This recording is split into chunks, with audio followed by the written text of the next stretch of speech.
afirmando las verdades del Evangelio 5. En esta mañana hablaremos bajo el título El Evangelio es suficiente.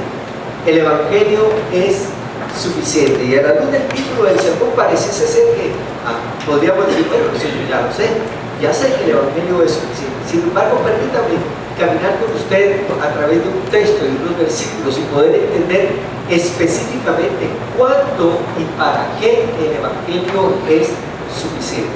Un rápido repaso de los sermones anteriores. Hemos dicho que, en primer lugar, al afirmar esas verdades del Evangelio, el Evangelio es cristológico, el Evangelio es teológico, el Evangelio es bíblico. El domingo pasado hablamos de que el Evangelio es apostólico, y cuando dijimos que el Evangelio es apostólico, dijimos que cada uno de nosotros hemos sido comisionados para ir y llevar ese mensaje que viene del cielo. Somos mensajeros del cielo a un mundo que se encuentra en la oscuridad. En ese sentido, el Evangelio es apostólico, se transmite de una persona a otra. Y como les comentaba hace un momento, entonces esta mañana hablaremos de que el Evangelio es suficiente. El Evangelio es suficiente. La base bíblica que estaremos tomando en esta mañana se encuentra en el Evangelio según San Juan. Por favor, abra su Biblia en el Evangelio según San Juan, capítulo 10. Evangelio según San Juan, capítulo 10. Y lo leyera mi hermana Marta en el tiempo devocional. Pero quisiera solamente que usted por favor leyera conmigo el versículo 10 del Evangelio según San Juan. Parece que es un texto supremamente conocido, sin embargo permítanme y lo leemos en esta mañana. Dice así la palabra del Señor: el ladrón no viene más que a robar, matar y destruir. Yo he venido para que tengan vida y la tengan en abundancia. ¿Qué tal si usted lo lee conmigo, por favor? Lo estamos leyendo en la versión, nueva versión internacional, que es interesante que este texto, casi que en todas las versiones, dice exactamente lo mismo. Este texto es interesante que tiene una profundidad tal que parece que la traslación, no traducción, sino la traslación a unos lenguajes más actualizados, no hay más que decir. Yo quiero que usted lo lea conmigo, por favor. Dice: el ladrón no viene más que a robar, matar y destruir. Yo he venido para que tengan vida y para que la tengan en abundancia. Lo primero que quiero hacer caer en cuenta es que estas palabras salen de la boca de Jesús.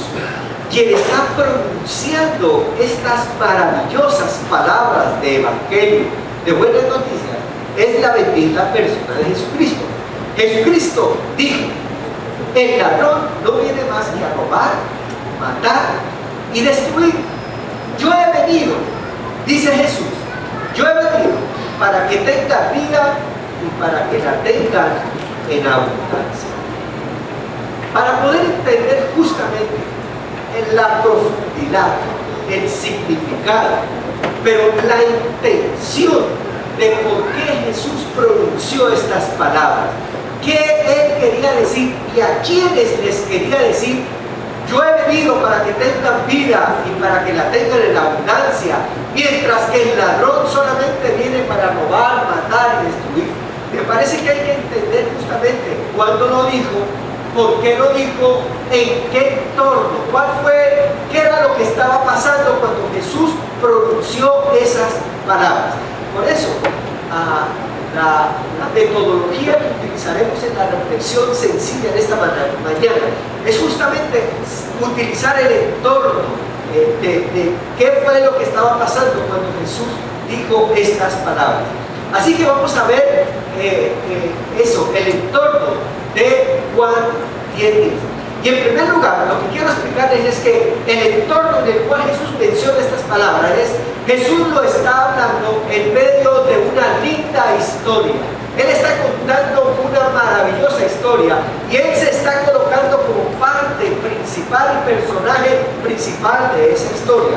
Jesús está hablando como el buen pastor. Dice el capítulo 10, versículo número 1, de la siguiente manera: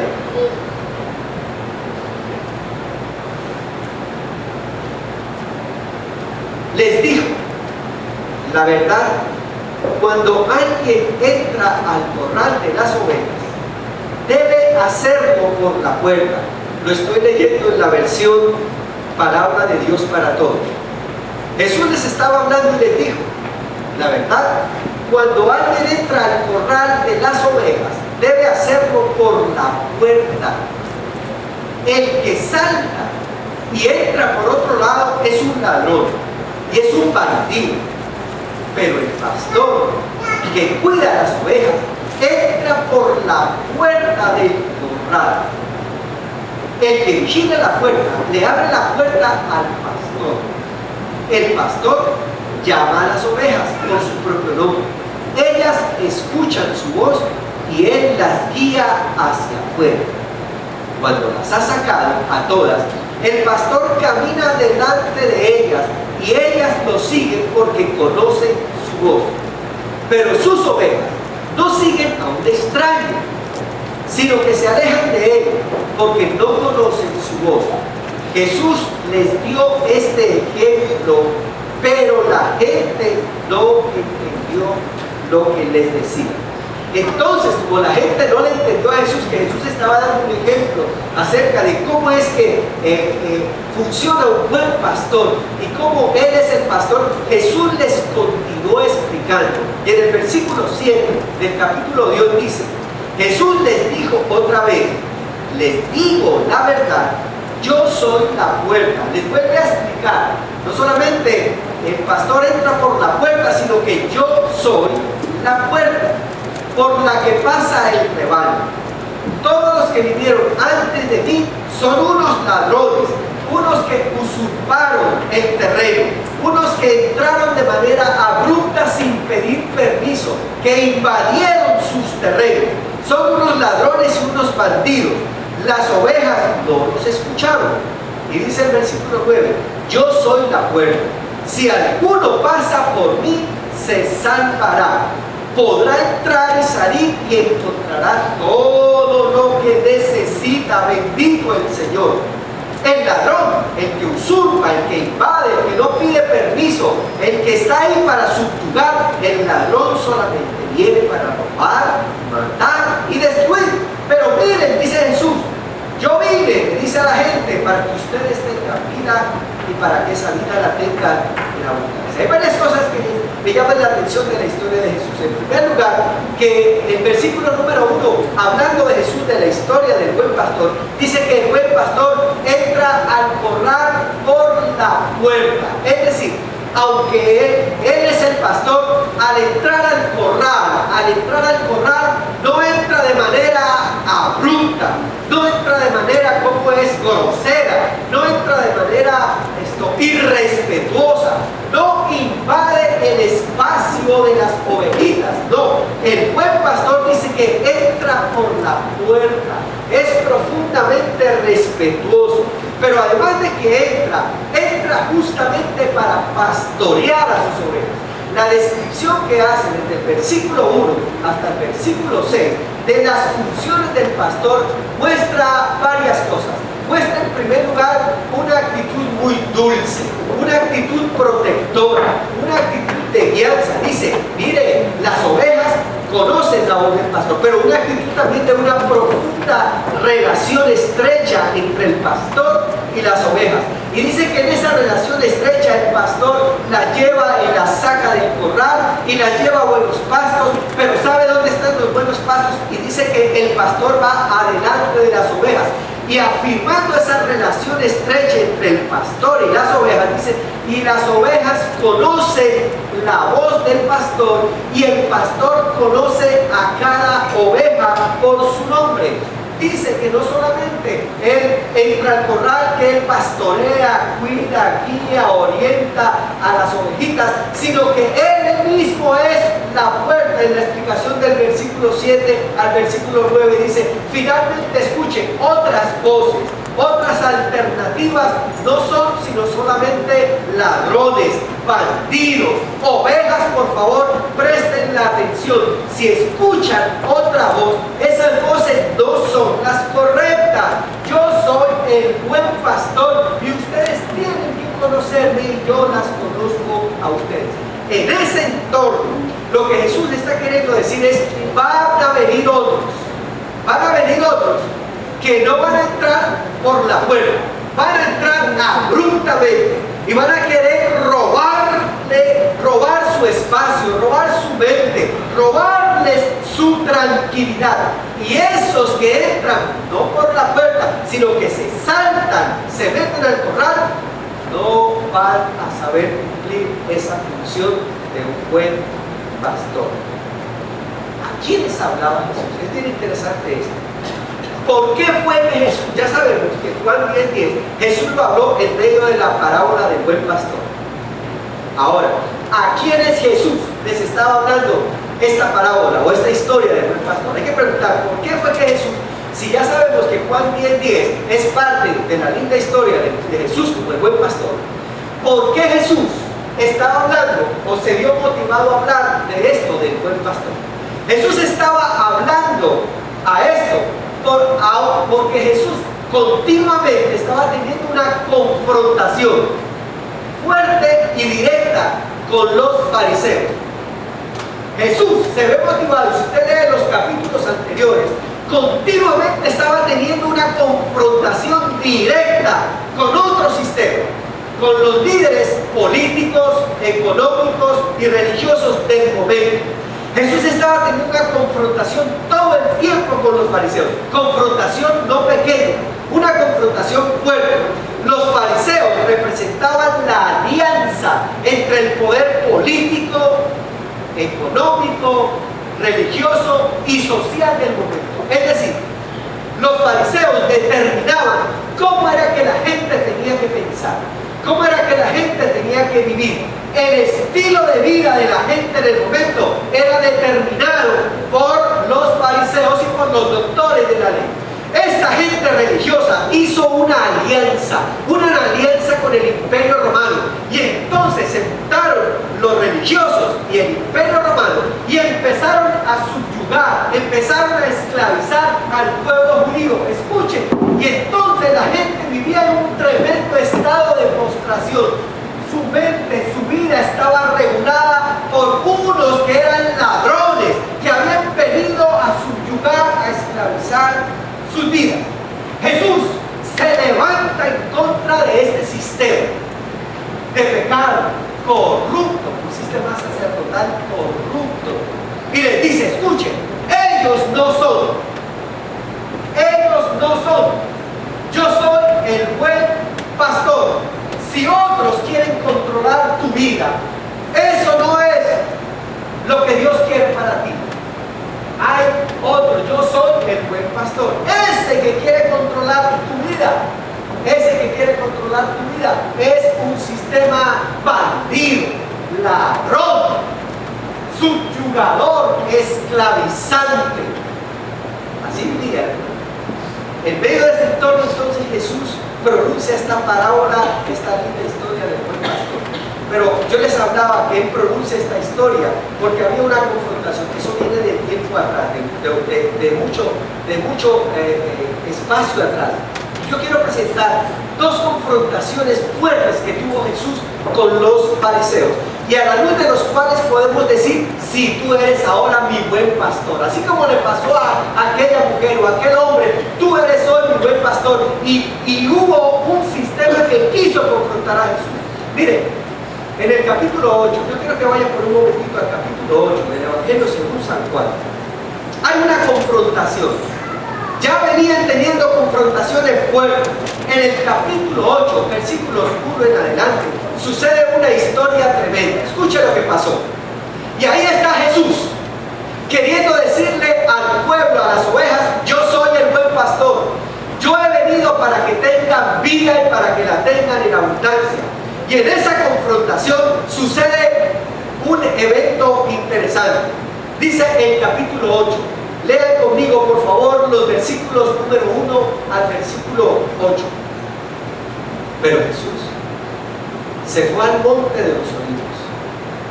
Al amanecer, fue otra vez al área del templo y toda la gente se le acercó. Jesús se sentó para enseñarles.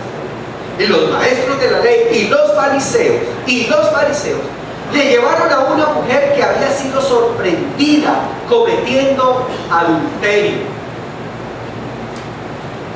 La pusieron en medio de ellos y le dijeron: Jesús, maestro, esta mujer fue sorprendida cometiendo adulterio.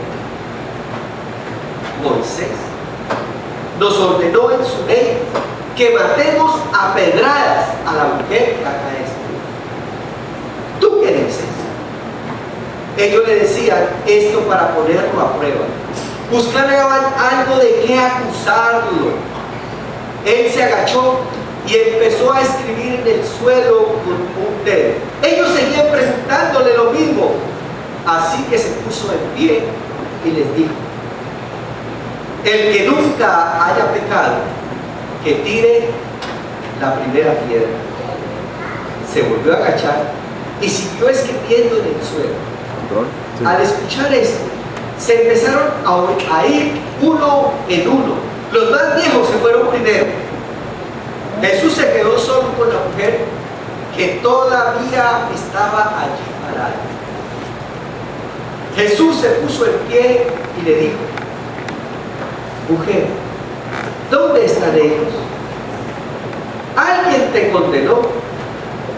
Ella le dijo: nadie, Señor. Jesús le dijo, y yo creo que usted subraya ahí, cuando hablamos de que el Evangelio es suficiente, por favor subraya eso en su Biblia. ¿Alguien te condenó? Ella dijo: no, no, Señor, nadie, todos se han ido.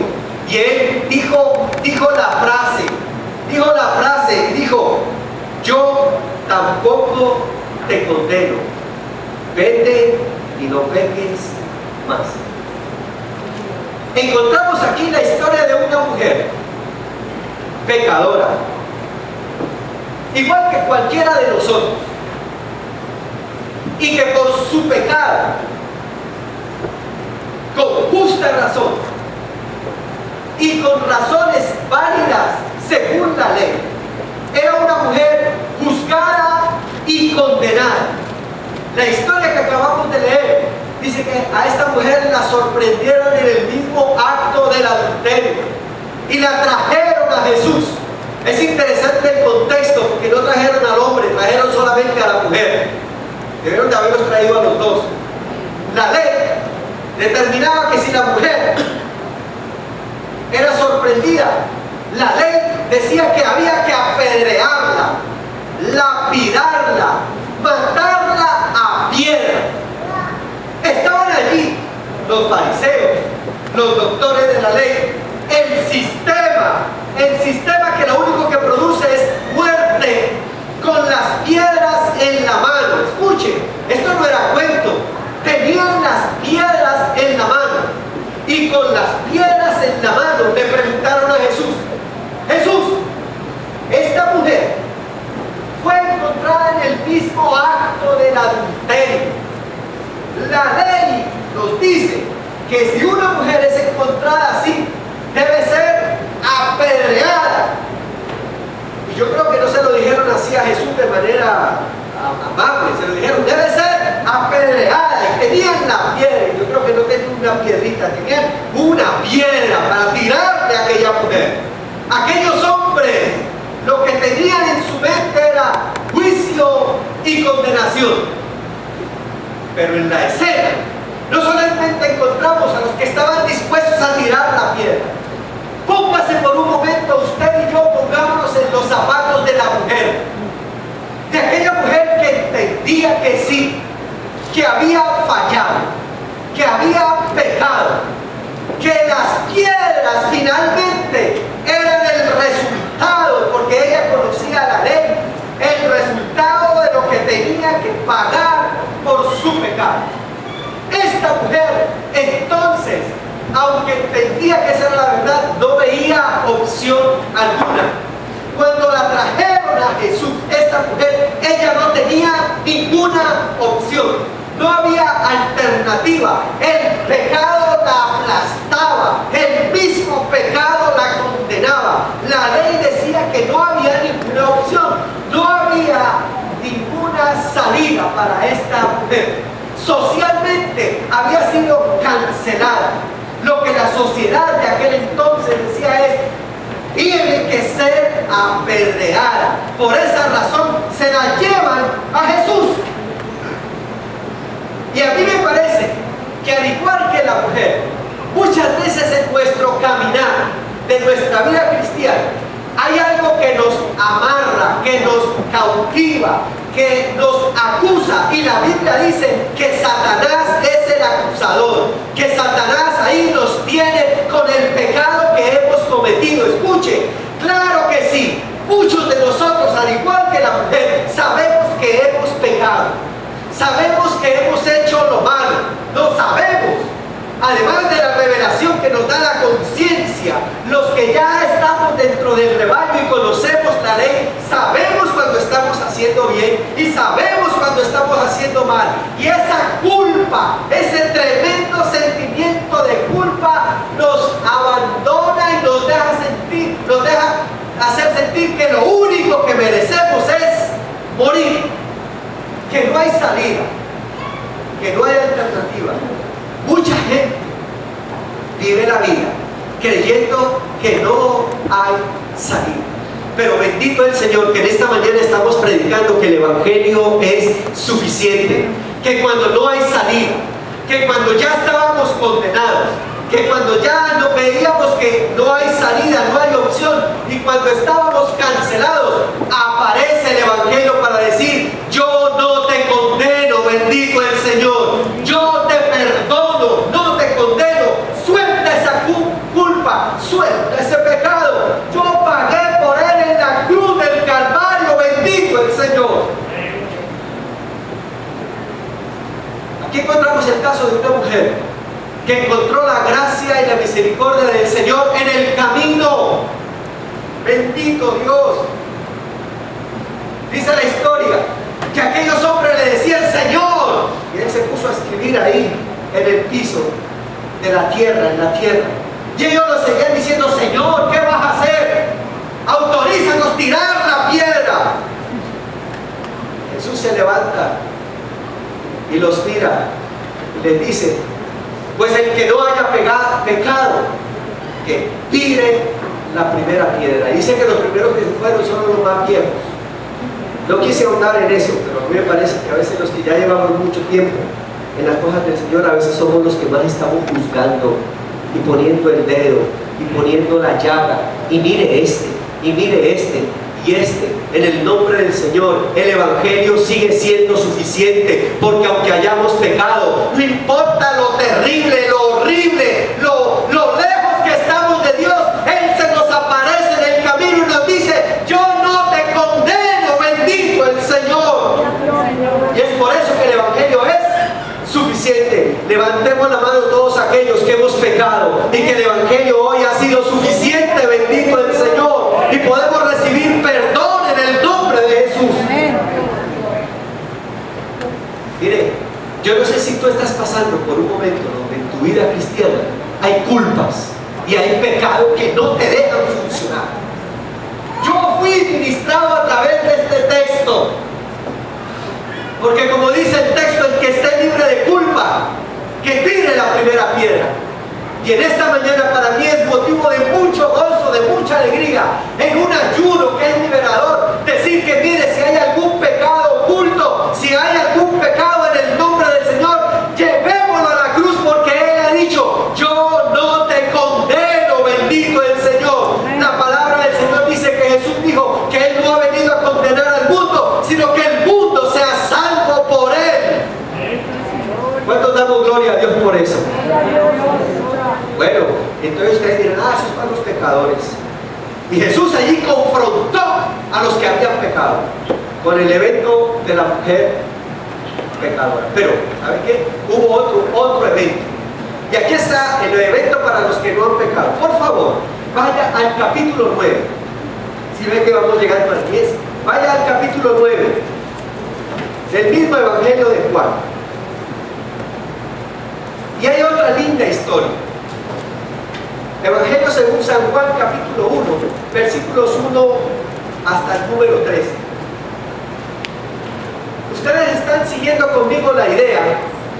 ¿Por qué fue que Jesús dijo: el sistema los va a condenar, el diablo los va a condenar, la religión los va a condenar, la religiosidad los va a condenar, cualquier otra voz los va a condenar. Pero Jesús dijo: yo he venido para que tengan vida y para que la tengan en abundancia. Bendito el Señor. No se vaya de esta mañana de aquí con ese pecado cargado ahí todavía. No se vaya. Él ha venido para que tengamos vida y vida en abundancia. Pero si no ha pecado, venga conmigo a esta otra linda historia.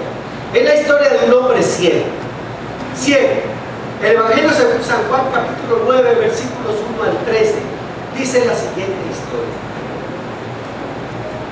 Una vez, Jesús estaba caminando y vio a un hombre que era ciego de nacimiento.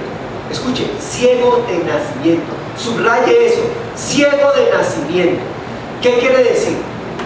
Él no había pecado y su ceguera no era consecuencia del pecado. En aquel entonces se pensaban que algunas enfermedades como la lepra o enfermedades evidentes como la ceguera era consecuencia de algún pecado. Pero aquí el texto nos empieza diciendo que este hombre era ciego ¿desde cuándo? De nacimiento. De nacimiento. Y mire, como ellos sabían eso, mira lo que pasó. Y sus seguidores le preguntaron: maestra, este hombre nació ciego. ¿Quién pecó? ¿Él o sus padres? Jesús le respondió: no es que hayan pecado ni él ni sus padres.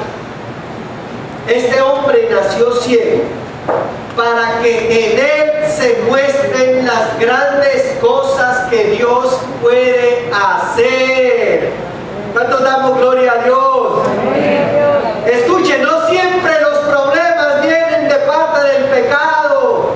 No siempre las cosas terribles de la vida nos pasan por consecuencia del pecado. Hay circunstancias difíciles por las que pasamos para que Dios muestre su gloria. Y ahí también el Evangelio es suficiente, bendito Dios. Y dice, sigue diciendo, durante el día debemos hacer el trabajo. Perdón, dice el versículo 3, no es que hayan pecado ni él ni sus padres. Este hombre nació ciego para que en él se muestren las grandes cosas que Dios puede hacer. Durante el día debemos hacer el trabajo del que me envió, porque cuando viene la noche nadie puede trabajar. Mientras esté en el mundo, yo soy la luz del mundo. Después de decir esto, Jesús escupió en el suelo. Mire esta manera linda que es algo interesante de Jesús. Jesús escupió en el suelo, hizo barro con la saliva y se la puso en los ojos al ciego. Imagínese a un ciego y poniéndole barro en los ojos. ¿Quién va a creer que un ciego? Échenle arena, échenle un poquito de arena que tiene al lado, échenle arena, digan, hágale así, hágale así. Y lo verá que va a haber que va a haber menos.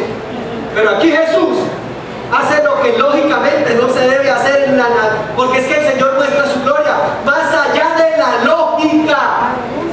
¿Cuántos damos gloria a Dios que Dios muestra su gloria más allá de la lógica? La lógica era que no le echara barro en los ojos. Hombre, este hombre siempre le pone barro en los ojos. No, eso no tiene sentido. Sin embargo, dice, Jesús escupió en el suelo, hizo barro con la saliva y se la puso en los ojos al ciego y le dijo: ve a lavarte al estanque de Siloé, que significa enviar. Luego el ciego fue y se lavó y regresó, y ahora podía ver sus vecinos y los que lo habían visto pedir limosna. Subraya ahí, limosnero, porque eso es lo que es un ciego. Un limosnero, alguien que no puede esperar más sino que otros lo ayuden o depender de otros. Un limosnero, lo habían visto pedir limosna, decía: ¿no es este el hombre que se la pasaba sentado pidiendo limosna? Algunos dijeron: sí, es él. Otros dijeron: no, no es él, solo se le parece. Pero él mismo decía: sí, soy yo. Entonces le preguntaron: ¿cómo a qué hora? ¿Cómo es que ahora puedes ver? Él respondió: el hombre que se llama Jesús hizo barro y me lo puso en los ojos. Después le dijo: ve a Siloé y cuando me lavé, pude ver. Ellos le preguntaron, ¿dónde está ese hombre? Él le contestó, yo no sé. Si usted sigue cantando la canción, dice, yo no sé, pero él me salvó, me sanó. Bueno, déjeme decirle algo. Esta historia a mí me enseña varias cosas. En primer lugar, que hay condiciones difíciles en la vida que no siempre van a ser consecuencia del pecado, que son circunstancias de la vida. El sol sale sobre buenos y malos, la lluvia viene sobre buenos y malos, y déjenme decirles, las circunstancias de la vida, las circunstancias de la fragilidad humana vienen sobre buenos y malos.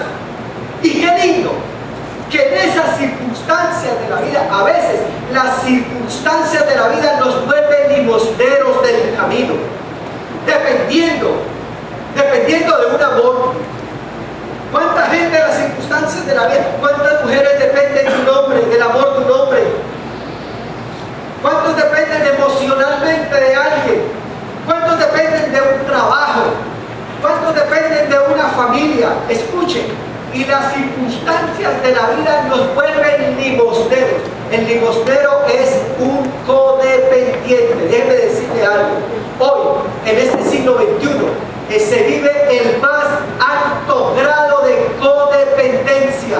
Todo el mundo, aunque hay un individualismo, todo el mundo quiere depender de algo. Todo el mundo se quiere agarrar de algo. Es por eso que el borracho se agarra más del alcohol. Es por eso que el drogadicto se agarra más de la droga. Es por eso que el que tiene vacíos emocionales sigue agarrándose del primer avión fallando que pasa por el camino. Por ahí se agarra. Es por eso que la jovencita que no ha sido alimentada emocionalmente en su casa, que no ha sido abrazada, que no ha sido amada, que no ha sido orientada, que no ha sido pastoreada, en esos vacíos emocionales se pegan de cualquier avión fallando. Es por eso que el muchachito por ahí también le gusta pegarse de los huevos y quiere depender de algo para sentir que está con vida. El ciego me da varias ilustraciones. Primero, que no sabe para dónde va. Y además de que no sabe para dónde va, que ha perdido la dirección, que ha perdido el sentido de la vida. Hay unos vacíos tan grandes. Yo no sé si en esta mañana tú estás aquí, no porque hayas pecado, no porque tengas algún pecado, pero hay vacíos. Y nos convertimos en limosneros espirituales, emocionales. Y hay vacíos. Y vivimos ahí vacíos, tratando de agarrarnos de un cultico, o de una oración, o de una fe floja.